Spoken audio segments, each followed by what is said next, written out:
আমাদের উল্লাপাড়া উপজেলার বড়হর গ্রামের হাসান নামের এক যুবক আমাকে ফোন করে জানতে চেয়েছেন যে তার কোনো এক বন্ধু এমন একটি গরুর দুধ পান করে ফেলেছে যে গরুকে কয়েকদিন আগে একটি শিয়াল কামড় দিয়েছে।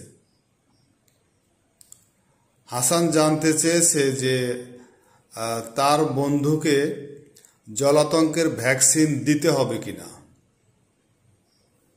উত্তরে বলছি, যে শিয়াল ওই গরুটিকে কামড় দিয়েছে তার আদৌ জলাতঙ্ক আছে কিনা সেটি নিশ্চিত নয়। তারপরেও যদি ওই শিয়ালটির জলাতঙ্ক রোগ থেকে থাকে এবং এই আক্রান্ত গরুটি জলাতঙ্ক রোগগ্রস্ত হয়ে থাকে এবং সেই দুধ তার বন্ধু ফুটিয়ে পান করে থাকে, তাহলে তার বন্ধুর শরীরে জলাতঙ্ক রোগ হওয়ার কোনো সম্ভাবনা নেই। কারণ জলাতঙ্কের যে জীবাণু র্যাবিস ভাইরাস, এটি দুধ ফুটানোর ফলে নষ্ট হয়ে যায়। তবে যদি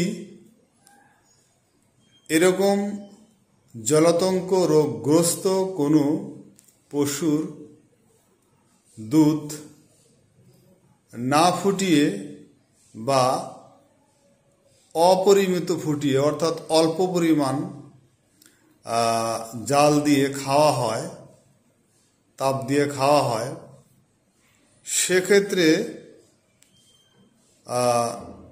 জলাতঙ্ক রোগ সংক্রমিত হওয়ার সম্ভাবনা রয়েছে যদি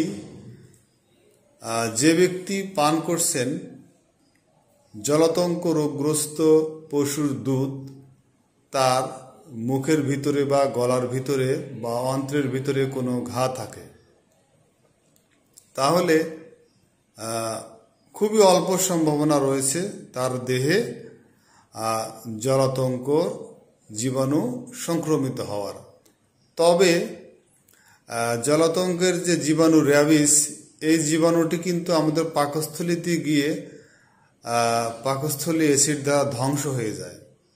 সুতরাং চান্স কিন্তু খুবই কম। সুতরাং জলাতঙ্ক রোগগ্রস্ত পশুর দুধ ফুটিয়ে পান করলে কোনোই দুশ্চিন্তার কারণ নেই এবং ভ্যাকসিনও নিতে হবে না। তবে জলাতঙ্ক রোগগ্রস্ত পশুর দুধ বা মাংস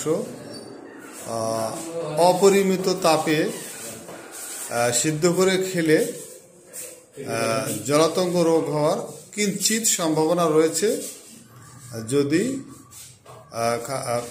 মুখের ভিতরে বা গলার ভিতরে বা অন্ত্রে ঘা থাকে।